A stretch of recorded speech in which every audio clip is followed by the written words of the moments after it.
Which is a meeting link worth? If you ask someone that 10 years ago, they would probably say zero. It's just a link, right? Something you paste into an email so you can stop playing calendar ping pong. Boring, basic, invisible. But today, that link, it's the backbone of a company worth over $3 billion. That company is Calendly, and it built an empire by solving one of the most annoying, overlooked problems in professional life. Scheduling a meeting, no hype, no breakthrough AI. Just a clean, reliable tool that quietly erases friction from your day. And that's exactly why it worked. Most tech founders dream about reinventing the world. Calendly, it focused on making Tuesdays at 3 p.m. easier to log in. While others chase the next big thing, Calendly chased something that actually made people ground. Endless back and forth emails, time zone errors, double bookings, no shows. It solved all of that with one simple phrase: here is my link. But Calendly's story is more than clever UX. It's about what happens when you obsess over simplicity, when you treat boring problems like billion-dollar opportunities, when you build software so useful it spreads by default because using it is easier than not. So how did Tope Owotona, a solo founder with no engineering background, bootstrap his way into one of the fastest growing SaaS companies ever? How did Calendly become the go-to for millions of professionals without spending big on marketing? And what can every product builder, startup founder, or an indie creator learn from this rise? In this video, we're breaking it all down, from product to growth, from strategy to mindset. This isn't just a startup success story. It's a masterclass in building small to win big. Let's dive in. Before Calendly, scheduling a meeting felt like a negotiation from hell. You'd send someone your availability, how is Thursday at 10 or 2? And they would reply with, can't do Thursday. How about Friday at 11 or Monday at 1? And the thread would spiral from there. In time zones, last minute cancellations, and people ghosting halfway through, and suddenly something that should take seconds eats up your entire afternoon. And this wasn't just annoying, it was everywhere, every industry, every role. Whether you were trying to book a sales call, an interview, a check-in with your accountant, the back and forth was brutal. It solved getting to the appointment in the first place. There was no clean workflow, just a million email chains, Slack DMs, and mental overhead. And it got worse with skill. If you were a recruiter scheduling 5 candidates or a founder juggling investors' calls across time zones, the manual scheduling treadmill wasn't just inefficient, it was unsustainable. You would lose deals, waste hours, burn trust, and for all the digital transformation happening around us, scheduling stayed stuck in the dark ages. It was a universal problem hiding in plain sight. But here's the twist people had stopped noticing. They've grown numb to the pain. That's just how it is. They would say, and that's exactly what made it ripe for disruption. Because the best startup opportunities often come from invisible frustration. The stuff we've tolerated so long, we no longer question it. Until someone builds something that works so smoothly, we wonder how we ever lived without it. Calendly nailed that. No logins for the recipient, no complicated setup, just a link that shows when you are available, automatically updates as your schedule changes, and books the meeting with zero friction. It wasn't revolutionary tech, but it created a revolutionary feeling, relief. That's the magic of solving boring problems. You are not just saving time, you are giving people back mental bandwidth. You are removing attacks they didn't even realize they were paying. Calendly didn't invent calendars, but it reinvented how we start conversations. Calendly's success wasn't about fancy features. It was about brilliant simplicity. The story starts with Tope Owotona, a Nigerian-American entrepreneur who had worked in enterprise sales. Unlike anyone in that world, He was constantly booking meetings and constantly frustrated by how painful it was. The tipping point, trying to schedule a software demo and getting so annoyed by the process that he stopped midway and thought, why does this still suck in 2013? So he did what frustrated builders do. He scratched his own, he emptied out his savings, nearly everything he had, and hired developers to help him build the first version of what would become Calendly. He wasn't a programmer, but he knew the problem inside out. That user perspective became his superpower. He didn't try to reinvent the wheel. He just wanted the wheel to turn without squeaking. The MVP was dead simple. Sync your calendar, set your available times, get a shareable link. Done. It felt intuitive, light, like software that respected your time. And because the pain was so widespread, the impact was instant. But the genius wasn't just the functionality, it was a distribution model baked right into the product. Calendly was inherently viral. Every time someone used it, they exposed someone else to it. You would receive a Calendly link, use it once, and immediately feel the difference. The ease, the clarity, the relief. You didn't need a tutorial. The product explained itself. And the next time you had to schedule something, you weren't going back to email chains. You wanted that magic for yourself. That's product-led growth in its purest form. The product was the funnel. Every user was a working demo. Topper made another bold move. Premium pricing. He gave away the core products for free. No trial, no bait and switch. And let power users, businesses, and enterprise teams unlock more sophisticated tools like automated reminders, analytics, workflows, integrations with CRMs, and team-wide scheduling. This strategy exploded usage and revenue. Individuals fell in love with the experience. Teams scaled it across departments, companies standardized it. But through all that growth, Topper kept one thing sacred: the simplicity. No clutter, no bloated future list, just plain utility. Calendly never tried to become an all-in-one productivity suite. It stayed lesser focused on one problem and made that experience exceptional. It was proof that you don't need noise to build something powerful. You need clarity and you need empathy for the user. Calendly didn't reinvent scheduling. It reimagined convenience, and in doing so, it became indispensable, all from a link. Calendly started as a simple tool, but it didn't stay small. What began as a one-person productivity hack grew into a platform used by more than 20 million people and thousands of companies, from solo consultants to enterprise giants like Zoom, Dropbox, and Lyft. And the reason is simple. Calendly stopped being just a scheduling link. It became a workflow engine. At first, it handled basic one-to-one meetings, but quickly the use case multiplied. Group scheduling, round-robin distribution for inbound sales, automated interview slots for recruiters, and high-volume event scheduling for customer success teams. It wasn't just about finding a time anymore. It became about removing friction at every step of a meeting's life cycle. And here's the key. It scaled without becoming bloated. Free feature added, buffer times, automatic reminders, custom branding, CRM integrations was intentional. It stayed aligned to a singular promise: make scheduling feel invisible.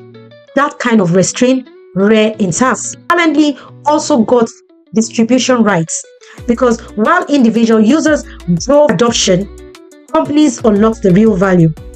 A single sales rep might start with a free account, but within months, our whole team is using it.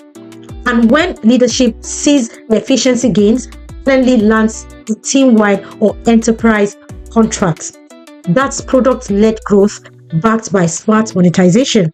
No outbound sales army needed, just great product and a path that naturally leads from try to buy. Their freemium model was perfectly tuned. Free for individuals, irresistible upgrades for pros, deeper customization, advanced workflows, integrations with Salesforce and HubSpot, centralized admin tools, all of it priced to reflect value, not vanity.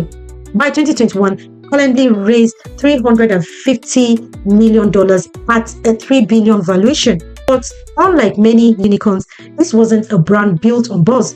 Calendly was profitable rare air in tech. It wasn't scaling because of hype.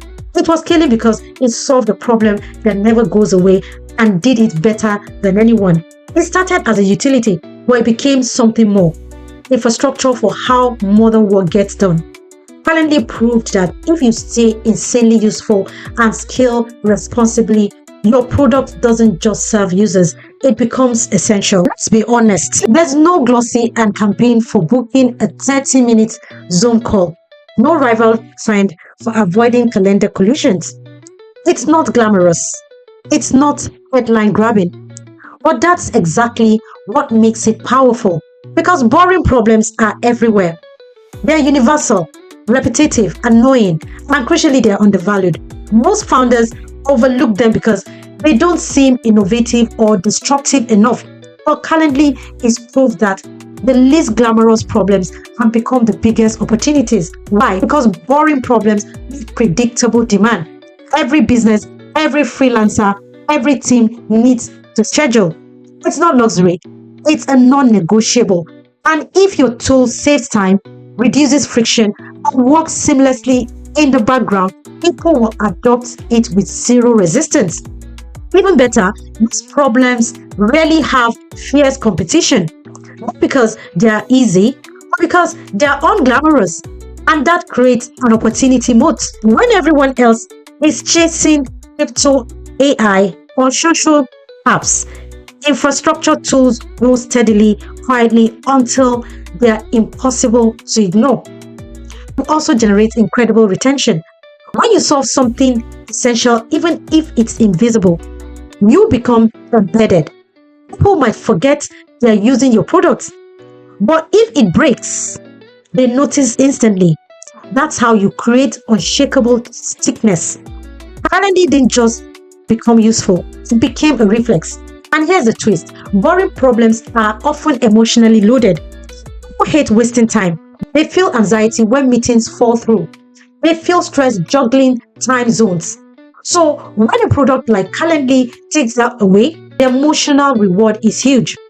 Quiet delight, relief, peace of mind. That's the sweet spot. Because when you solve something for customers, you get fans. Not loud ones, maybe, but loyal ones. People who stick with your product, recommend it, and never want to go back. Calendly didn't grow because it was exciting. It grew because it was unskippable. It made scheduling feel seamless, and that made it indispensable. So here's the lesson. Boring problems win when solved with care, clarity, and craft. And once you make that pain disappear, you don't just build software, you build a standard. Calendly gets a lot right. In fact, it's a masterclass in what not to mess up when scaling a utility product. First, the user experience is nearly flawless. The interface is clean, onboarding is fast, everything feels intuitive. You don't need a tutorial or a help doc. You just get the link and use it, and that's intentional. Calendly respects your time from the first click, and that's a core part of its brand DNA. Second, it solves the actual job to be done. It's not a fancier calendar, it's a decision eliminator. The user isn't looking to schedule, they are trying to avoid friction. It eliminates that friction, and in doing so, becomes invisible. That's the holy grail of SaaS, disappearing into the workflow. Third, Calendly found a sweet spot between simplicity and depth. Most tools either overbuild or underdeliver. Then there's the brand advantage. Calendly has become a verb. People say, send me Calendly, even if they are using a competitor. That kind of linguistic dominance is powerful. It cements market leadership, even with copycats and alternatives. Most users stick with Calendly, not because it's perfect, but because it's trusted. But with success comes risk. Risk 1, feature creep. As Calendly moves up market, it faces pressure to add complexity, more admin tools, enterprise controls, and automation. That's necessary but dangerous. Too much, too fast, and you lose the elegance that made you great. Risk number 2, commoditization. Scheduling is easy to clone. Competitors like SavvyCall emphasize user experience. Google and Microsoft could bundle similar features natively. They must keep innovating or risk becoming a feature, not a platform. Here's the truth most startup playbooks won't tell you. You don't need to reinvent the world to build a billion-dollar company. You just need to remove pain and do it better than anyone else.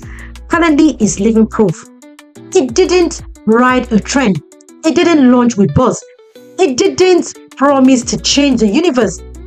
What it did was solve an old, annoying problem with extraordinary clarity and a relentless commitment to simplicity. That's the real lesson for builders. You don't need a breakthrough idea. You need a daily frustration people are desperate to stop tolerating. You need to build something that feels so clean, so obvious, so satisfying that it sells itself. Calendly did that. No sales deck, just a link. It wasn't loud. It was focused on the user, on the workflow, on the moment. And in that intense focus, it built power. Calendly respected the user. It never tried to be everything. It aimed to be indispensable at one thing. And that's what gave it its gravity. So if you're building, ask yourself, are you solving a problem or just adding features? Can your user understand what you do without explanation? Does your product spread by usage or only by promotion? And when people try it once, do they feel relief? Because that's the metric that matters, relief.